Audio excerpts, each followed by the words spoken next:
Happy good to see Husso's performance last night.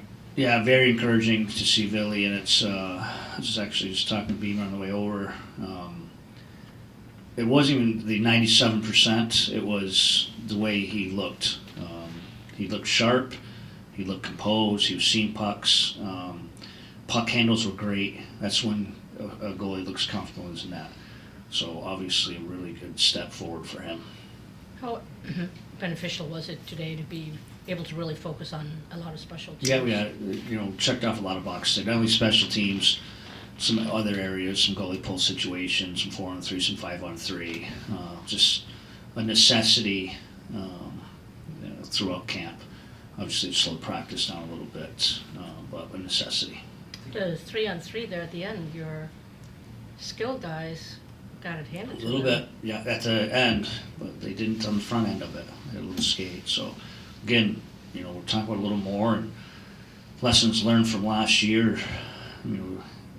1 point here or there makes a ton of difference as you're growing and building this. And 3-on-3 is very important for us. And we were very good in it last year, and those are some very important points. So, I'm trying to work on it today.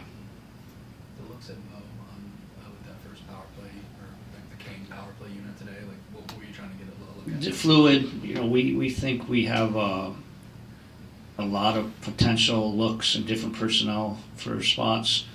In this situation, we want to give Mo a look on that top unit, if you will. And you can recall last year, as good as our power play was all year, it was extremely fluid. And I'd probably credit Alex Tank and Jay Verity to keep it fresh. I mean, we were interchanging 8 to 10 to 12 guys all year last year. We had different number ones and twos, different guys going out first, and it kept it good. So I think it's going to be very similar this year. We think we have a lot of good options. Shane was such a constant though last year, and he was your lead power play scorer. How do you try and ameliorate that loss? Yeah, well, I think the objective with getting the player like that is a similar player. He's had some success on the power play. He's run power plays, he's quarterback power plays. So I just think we're trying to replace it with a similar player. It's not going to happen overnight. But again, when the power play is good, obviously it's talented, but it's the good habits of it. Even our goal 2 nights ago, a little bit of a frustrating night on the power play. I think we went 1 for 6, but it was a blue-collar power play. We literally came up with 3 or 4 50-50s. Instead of it being 200 feet, we've got the puck, we've got possession, we've got zone time. We scored a minute 50 into the power play, and it's been no different the last couple of years for us. When we're successful, it's usually blue collar with a little bit of skill. When young guys like you saw Brandon Nygaard make a nice pass to Spring Danielson free for the winning goal last night, when they get rewarded for offense like that in the preseason, how much of a boost is that? Huge boost. Just the game on a whole last night was a boost in that our compete was extremely high. We were able to hang around in that game. Obviously, Philly was a big part of it. But we were doing winning things, and we were blocking a ton of shots. We were winning battles. We were managing our game correctly. For the most part, we managed the puck very well. But it was a positive to find a way to create some offense from 2 guys you want to get some offense from, and then just win the game. So yeah, for sure, positive. When you spoke after Monday's game, you talked about the importance of puck retrievals, and I'm curious, how do you teach that? Because it seems like it's very much based on kind of instincts, knowing where the puck might go off of a shot. Well, I think you got to be willing. You'll have some recovery spots. There's routes to that. Obviously, it's there's a purpose to it. But a lot of it is just willingness, getting your nose in there, wanting it, puck supporting. That's a big part of power plays.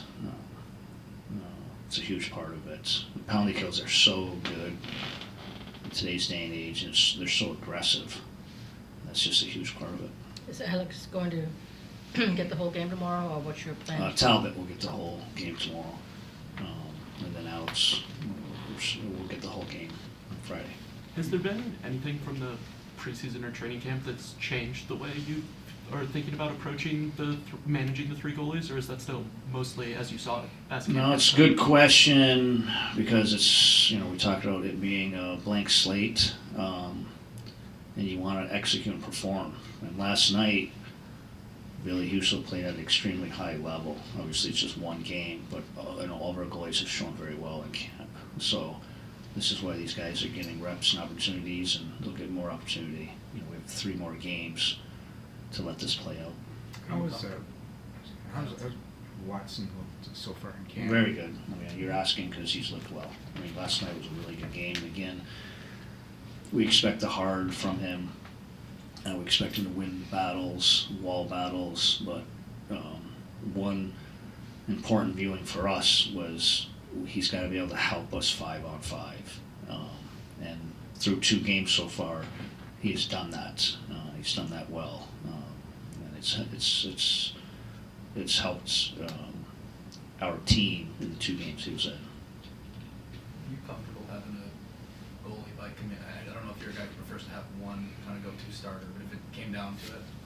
Yeah, I love a goalie by committee. Obviously, I was fortunate enough to coach one of the greatest goalies that'll go down in history, Andre Vasilevsky. That I'd like that goalie by committee, but not everyone has that luxury.